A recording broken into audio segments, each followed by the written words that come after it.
Good morning, everyone. Happy Father's Day. This is just a little check-in for what I'm making for the brunch. This is something called bacon crack, and what I have here is Pillsbury crescent roll dough. I opened up 3 of these cans. I just rolled it out flat, and I put on some brown sugar, maple syrup, crumbled very crispy bacon, and supposed to use a little cayenne pepper. You can leave that out. Bake this, keep an eye on it in the oven. You want it to get very brown, and then use a pizza cutter to cut it, and I will show a picture later of the finished result. This is called bacon crack. My kids love this. I make this for Christmas. It is absolutely wonderful. And over here we have a French toast casserole.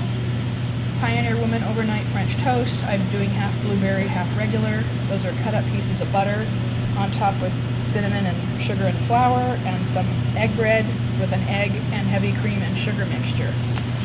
In here we have an egg, ham, and cheese and challah bread casserole that's going in the oven shortly. Okay, I shall return.